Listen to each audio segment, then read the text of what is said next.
Next Tuesday came about literally because we needed a script next Tuesday. This year, Damien and I were talking about what the show was going to be that we were going to do that's called a bottle show. A bottle show is a tiny little show, generally with 2 people, that happens in one set. And a lot of times you see it like it's in an elevator, or it's in one room and you can't get out of it, or there's a riot going on outside and you have to stay in the house, and so you play the whole thing in the house. Or we could have done one that was just in the sanctuary, and just in Magnus's office, just in one of those are bottle shows. Well, last year our bottle show was Requiem in a submarine, and I had Amanda and Robin working harder than they've ever worked before in their lives. And so this year I thought, well, let's give them a break. Let's make them, and I didn't say let's give them a break. I said, let's break them, is what I said. We were out on location shooting the car chase for the 2-part opener of season 2, and that's my car, the silver car that Amanda's driving like a maniac, and I wasn't nervous. There was no problem. And someone told me there was a rescue helicopter parked somewhere in the facility, and that it was available for rent. And I went back to the studio and I was working on stories, and I had this idea about a helicopter trying to take off from a roof, and then something in it gets free and it ties the helicopter to the roof. Anyway, in the middle of me mulling about this, I get a phone call from Martin. Hey man, there's a helicopter at Domtar at the location. So I said, let's try and break them. Let's throw them in a helicopter that's suspended 2 inches above a pool of water. It's 72 feet round and 12 feet deep. So if they're in, they're in. And if they're not, they're hanging on a helicopter that's swinging all over the place. I'm like, yeah, I'm already trying to work out a show about it. Great, good, hangs up. And so independently, Martin and I had thought about a helicopter show. We just called each other, and it was like kismet. As soon as I heard about the helicopter show, I knew. It's a Damien script.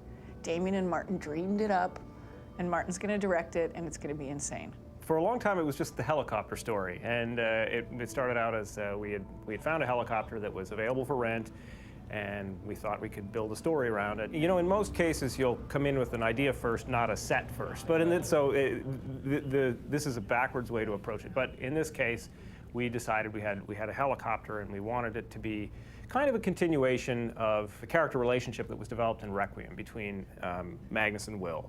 The oil's full. Now I just gotta do the windows, and she's ready to roll.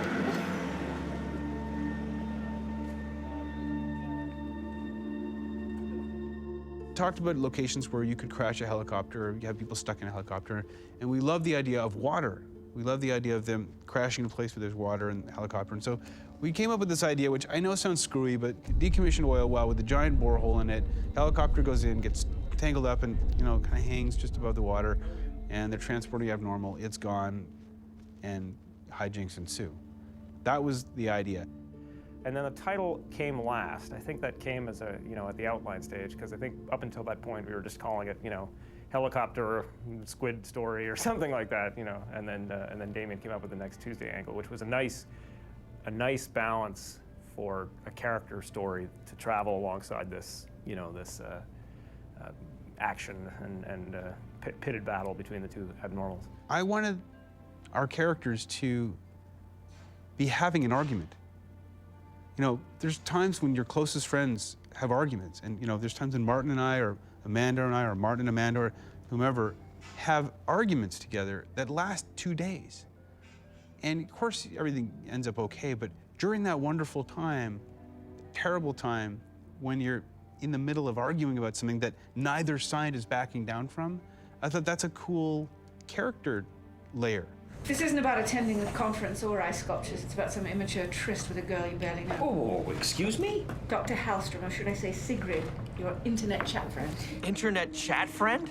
She happens to be the foremost authority on deviant psychology in Scandinavia. Thank you very much. Such an attractive element in a woman. She has a PhD. Really, Will, it's about priorities. Like priorities? What is this, an employee training seminar? Why did you want me to stay anyway, other than to ruin my fun?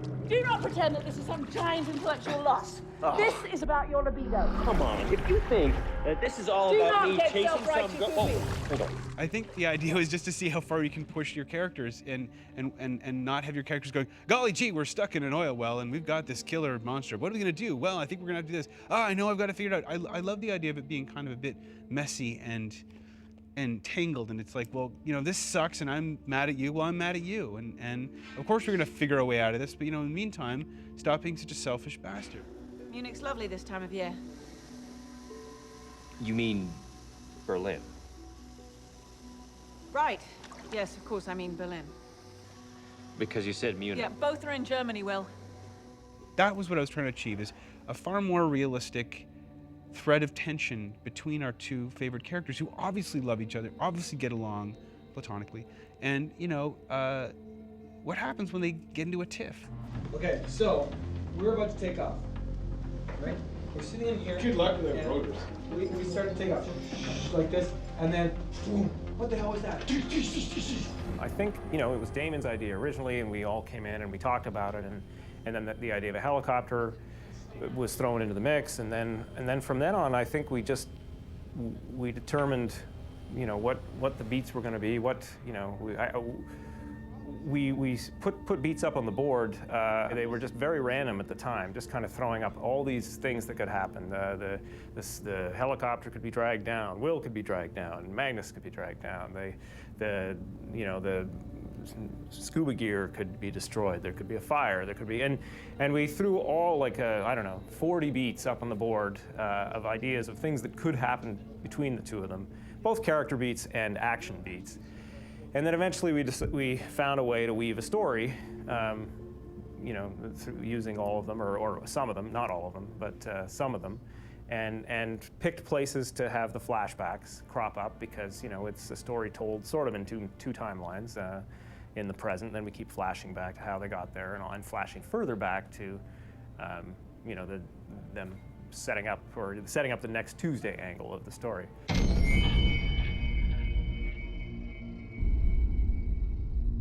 All right, good morning, everybody. Welcome to the next 5 days of your life. It's going to be fantastic. I got to go to the location scout for the big pool, because we ended up using a pool that had been used in a movie, and so it's 70 foot wide, 14 feet deep. We were originally going to build a little 35 foot wide pool. Thank God we were able to get the pool that we did. At the time that we did, the timing was perfect, everything worked out.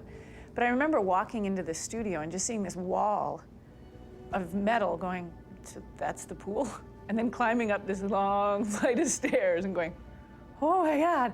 And at the time it had a camper van suspended above it. So we were like, oh, insert helicopter, off we go. I don't think Robin and I were prepared for how physically exhausting shooting that show would be.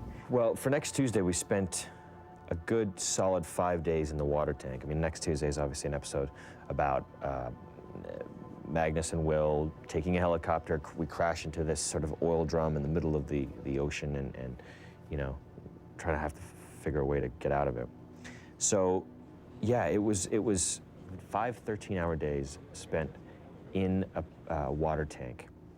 Me, Amanda, Martin Wood. Robin, What's up, man? did you get the rewrites? No. You actually drowned in the first 44 seconds of this thing, and then it all becomes just about Amanda going, well, how the hell am I going to get Are we out going of to do here?" that this morning? Yeah. Okay. Yeah, now, how long can you hold? Oh yeah, that's because there was like a wetsuit with like big cement blocks attached to it. The blocks were just to help you. I mean, if you can go down and stay down by yourself for... And Martin, to his credit, got into the pool. He was the first man in the pool every morning, and he was the last guy out. He stayed in the pool with us the entire time. He didn't just stand on a platform yelling at us. He came right into our faces. Floating around, trying to, you know, make shots, and it was exhausting in that way, because you're always, like, adding water to anything is just going to make it more difficult. And I was in there every second with them. And man, was I tired at the end of the day. I didn't have to act. All I said was cut. So they're sitting there swimming around the whole day, and it's underwater and swimming and attacking squids and so this. And I am, oh, this is tough. Cut. Climbing, like deadlifting yourself into the helicopter, which is just barely hovering above the water. Climbing all over the helicopter, how hot it was in there, being in wetsuits. It was just, like, we actually wanted to get into the pool in the morning because it was so hot, and we were so, you're in a wetsuit all day.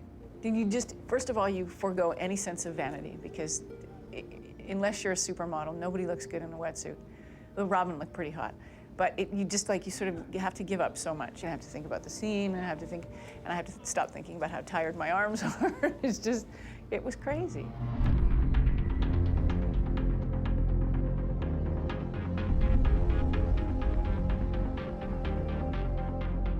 Our special effects guys found these flares, and I hadn't even tried it out until I was in the water.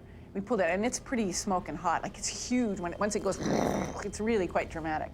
But I had to throw it, and I'm treading water, and I had to throw it and get it underneath the helicopter. And that, you know, and the first take, it couldn't have been more perfect. I nailed it. It was like tossing a baseball. I was like, yeah! So I was blown away, because I was like, there's no way. The flare is gonna go flying off the tail. It's gonna be like 20 feet out, and each time. I'm very proud of things like that. It takes so little.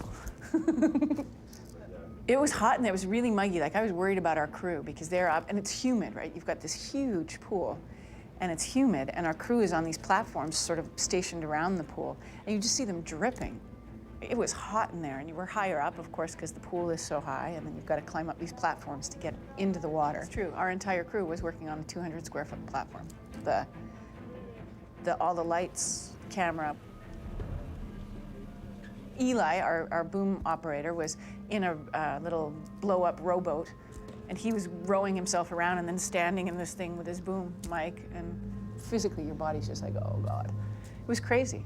When the days were finished, and even for a few days after we'd done the episode, I kind of was always feeling like this, just like sort of everything was moving, and I was on a kind of rocking ship. Are you enjoying the spa treatment here? That's beautiful. All right, Scotty, we're going to swap up. We're going to bring the boxes. Exfoliant.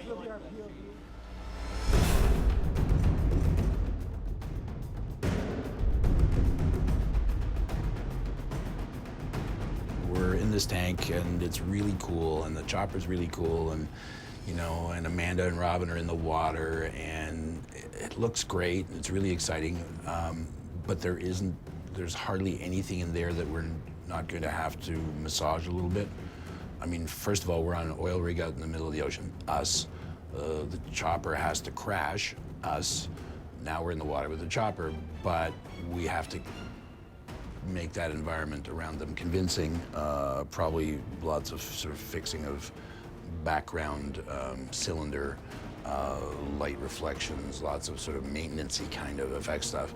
But then we've got the sea scorpion and the vampire squid. This is early work on the sea scorpion, who you know, is not a friendly-looking guy. And it's got little barnacles on them and things. And they're scuttling around on top of a helicopter. Oh, right, which then has to, you know, fall into the water and fire and, yeah, I mean, there's like everything in that episode. Oh! Hey! Magnus! I think I'm gonna throw up! This is ridiculous! Hold on, I've lost lateral control! You know, when you're looking at the cut of the show and a black frame says sea scorpion and vampire squid square off and on top of chopper, well, and you go, cool, that's gonna be nice. Because, you know, we do have a lot of that where you sort of fill in the black with the description. And that could mean one shot, or if it plays better, it could be 4 shots, but either way, it's pretty involved.